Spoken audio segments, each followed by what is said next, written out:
A partir de este momento, las informaciones que son noticia toman el protagonismo. Comienza Informe RCR. Muy buenas tardes, sean bienvenidos a este su Informe RCR en su emisión vespertina. Trabajaremos para ustedes en la gerencia general de la estación, Jaime Nestares, en la gerencia de producción, Wilix Arcaya, en la coordinación y producción de este espacio, Génesis Rodríguez y Mario Villarreal. En los controles nos acompaña Víctor Mejía y frente al micrófono, quien tiene el inmenso placer de estar para todos ustedes, Helen Machado.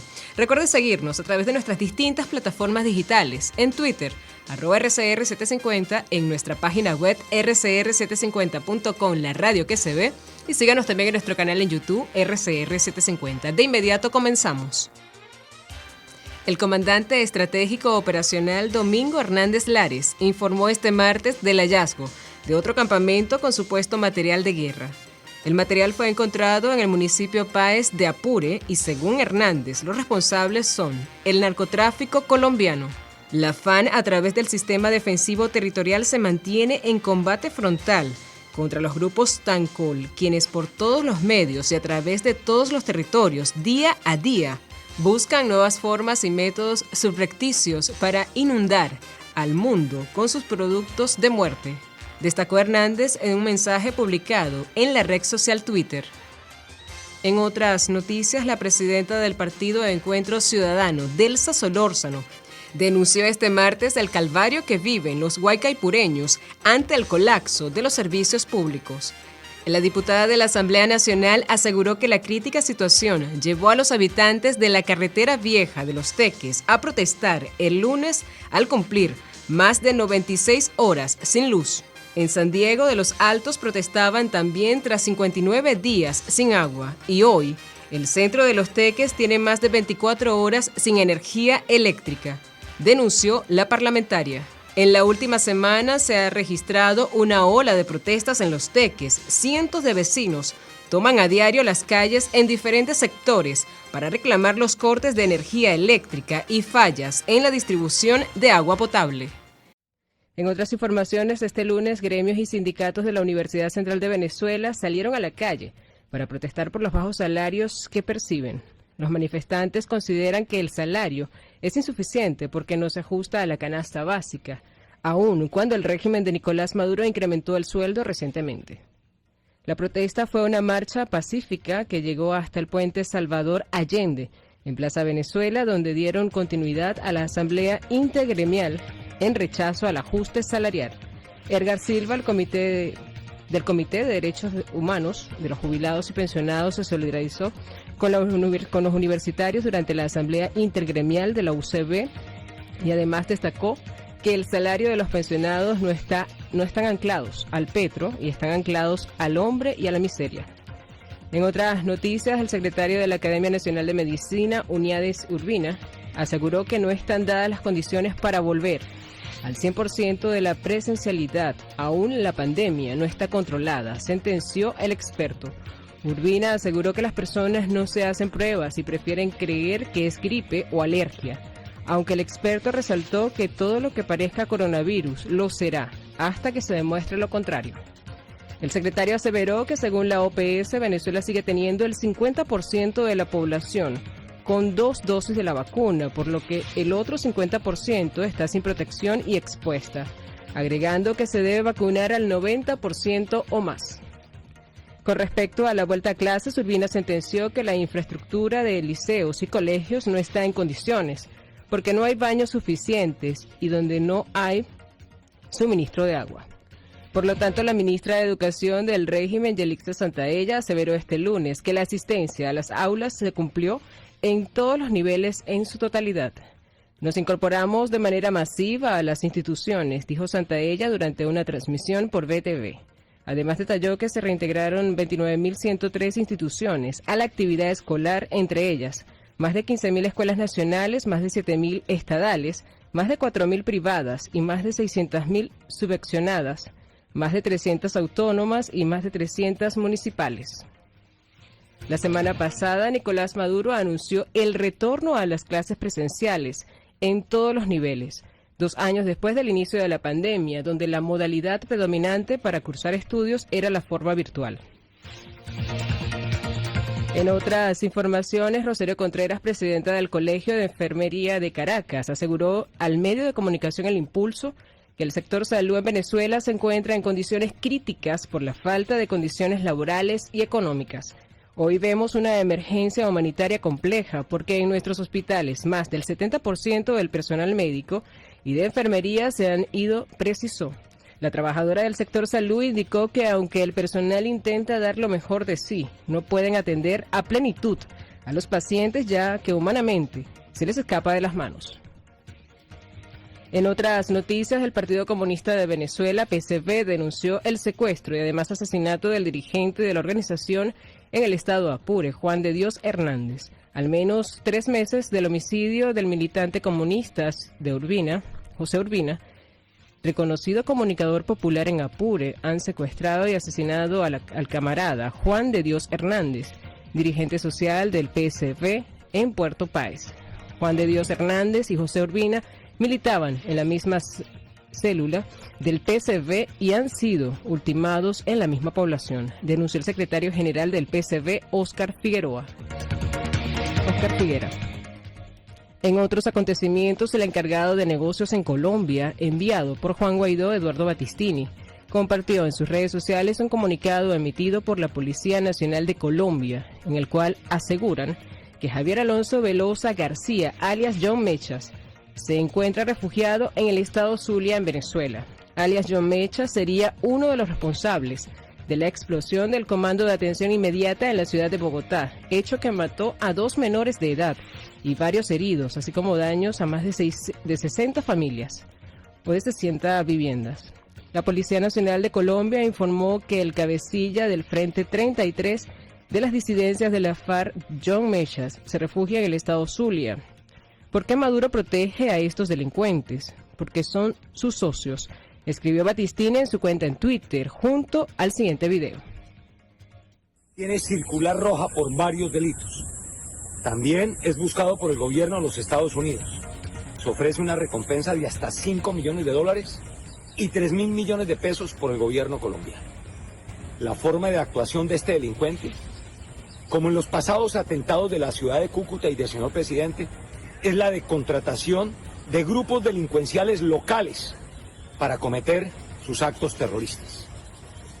Estamos con capacidades internacionales, reitero, trabajando con el FBI, con la Policía Colombiana, con el Grupo Antiterrorismo de la DIJÍN y de la Dirección de Inteligencia, no solamente para llegar a él, sino en una articulación desde el sábado para llegar a los responsables del outsourcing criminal en Bogotá y los responsables de la contratación de estos grupos en la capital de la República. Pasamos a declaraciones en RCR, donde Estefanía Meléndez, embajadora de Juan Guaidó en Bulgaria, confesó que la mayoría de los venezolanos que estaban residenciados en Ucrania lograron salir del país europeo antes que empezara la invasión del ejército ruso. Una de las cosas que llama la atención de esta guerra es que han estado atacando los 3 trenes humanitarios, sentenció Meléndez. Desde que empezó el conflicto nosotros empezamos a tratar de localizarlo, incluso unos días antes cuando ya parecía inminente lo que iba a suceder. Tenemos entendido que la gran mayoría de los que vivían en Ucrania salieron antes de que empezara la guerra, sin embargo hemos podido contactar a algunos venezolanos, aproximadamente unos 10 casos en los que trabajamos activamente para ayudarles. Ha sido una situación muy delicada porque en el terreno todo estaba bajo ataques y eran también muy difíciles dar incluso recomendaciones. Tuvimos un caso de una bebé venezolana que nació en Kiev durante bombardeo. Ese ha sido uno de los casos más llamativos también por lo sensible y por lo vulnerable. Afortunadamente pudo salir en un tren humanitario para que tengas una idea, cuando el tren sale envían 2 misiles a la estación central de trenes y lo que parecía que iba a ser un atentado.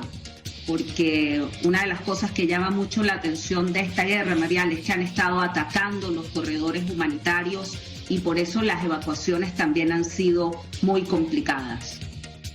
Por su parte, el politólogo Pedro Urruchutar afirmó que Venezuela es uno de los centros de interés para el gobierno de Rusia. El régimen entiende perfectamente que pueden convertirse en una área de influencia para Rusia para contrarrestar el efecto de los Estados Unidos hacia la dictadura de Maduro.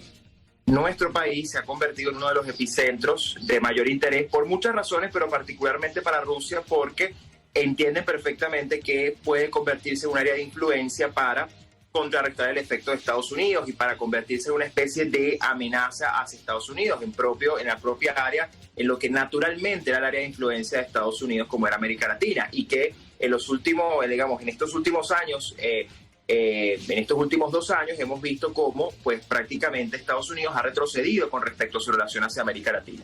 Entonces, yo sí creo, María Alejandra, que nuestro país lamentablemente es uno de los grandes centros de interés de Rusia. Hay que ver esa relación con mucho cuidado. Aquí no hay que olvidar desde el año... En ese sentido, Urruchurtu explicó que Estados Unidos puede utilizar la excusa de la seguridad energética para acercarse al régimen de Maduro. Maduro le puede aportar muy poco en temas energéticos, cuando el gobierno estadounidense puede tener socios más confiables en América Latina, afirmó el profesor universitario. Este es un régimen que ha venido alejándose del mundo democrático occidental y se ha venido aliando con regímenes autoritarios, también criminales, pero que obviamente se han declarado enemigos de Occidente en muchos ámbitos. Estamos hablando de Irán, obviamente de China, de Rusia, de Turquía, entre otros. Y eso es lo primero que hay que tener en cuenta, ¿no?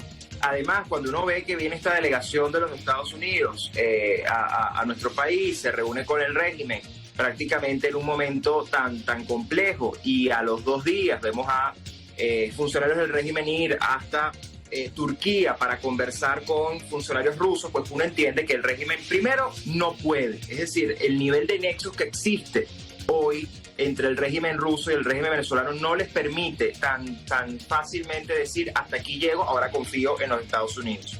Y en segundo lugar, tampoco les interesa, es decir, no solo por la cantidad de cosas que reposan en los Estados Unidos contra funcionarios del régimen, sino que eso no es tan fácil de desmontar. Ahora bien, aquí lo preocupante, María Alejandra, es que los Estados Unidos pretenda utilizar la excusa, porque es en mi consideración una excusa de la seguridad energética, para acercarse a un régimen que poco le puede aportar realmente en términos energéticos a los Estados Unidos, cuando tiene socios mucho más confiables este país, Estados Unidos, en Canadá, en México e incluso en otros países de América Latina. En otras noticias, un tribunal tercero negó un permiso de viaje solicitado por motivos de salud por la juez María Lourdes Afiuni, quien fuera perseguida durante años por el chavismo por motivos políticos. En otras informaciones, pero ahora en el ámbito regional, ante el anuncio de retomar completamente las clases presenciales en el ámbito nacional, algunos maestros de las escuelas rurales del municipio indígena La Guajira aseguraron que las escuelas no están en condiciones. Pasamos a otra noticia regional. El presidente del Sindicato Único del Magisterio de Monagas, Darío Lima, manifestó que el inicio total a clases en la entidad fue el fracaso debido a las condiciones de más del 80% de instituciones educativas. En el tema del COVID en Venezuela, registró en las últimas 24 horas 56 nuevos contagios, todos por transmisión comunitaria, y un fallecido a causas asociadas al COVID-19. La mayoría de los contagios están ubicados en el Zulia 12, Aragua 8, Falcón 8, Bolívar 6, Miranda 6, entre otras entidades. Y en materia económica, una familia de 4 miembros debe pagar 111.79 bolívares o en divisa 25.10 semanal para cubrir la carga calórica equivalente al 60% de sus necesidades alimentarias, informó el Observatorio Venezolano de Finanzas, OVF. Y con esta información de materia económica nos vamos a un corte publicitario, pero enseguida regresamos con más de su informe RCR.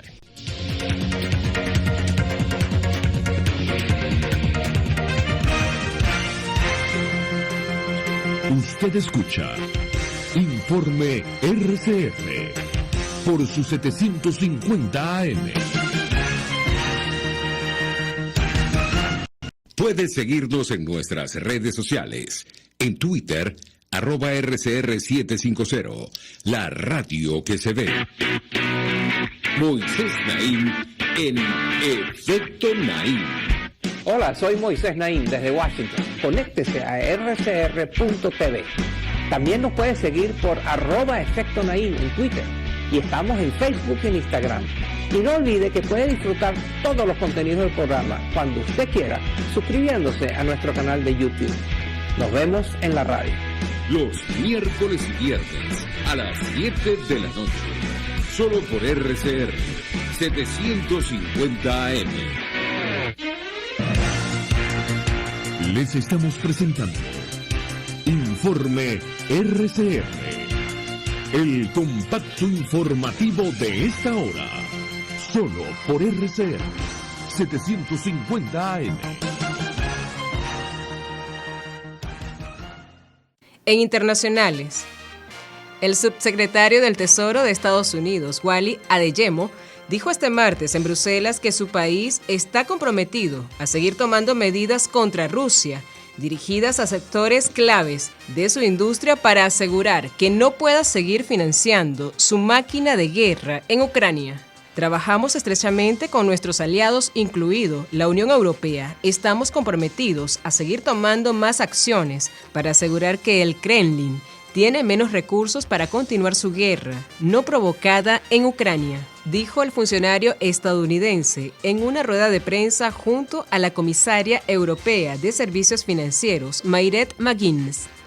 En otras noticias internacionales, 7 personas han muerto y 22 resultaron heridas en la sede de la Administración Regional de Mykolaiv, sur de Ucrania, tras ser atacada por el ejército ruso desde Crimea. Hasta la 1:30 de la tarde, hora local, los cuerpos de 7 personas fallecidas y 22 heridos fueron liberados en el lugar de la destrucción, indicó el Servicio Estatal de Emergencias ucraniano SEVS, y agregó que ha logrado también rescatar de entre los escombros a 18 personas. El Servicio Estatal de Emergencia rescató y liberó de los escombros a 18 personas que fueron entregadas a los equipos médicos, precisó el CES en su cuenta de Telegram. En los deportes, Salvador Pérez planea jugar con las Águilas del Zulia en las postrimerías de la ronda regular de la temporada 2022-2023, formar equipo con otros Grandes Ligas del Zulia y disputar el playoff de la Liga Venezolana de Béisbol Profesional, de acuerdo con declaraciones al programa de béisbol esta noche de ESPN. Súper contento por el cambio, de verdad que sí, y con el favor de Dios, este año estaré jugando en Venezuela. Lo digo yo, el niño. Soltó el estelar receptor de los Reales de Kansas City. Tengo que hablar con Dayton. Todavía no es nada seguro, pero voy a ver cómo me le meto a Dayton Moore, que es nuestro presidente, para sacar el permiso y jugar en Venezuela. Y así finalizamos este compacto informativo, emisión vespertina. Los invitamos para que sigan con más de la programación de su RCR.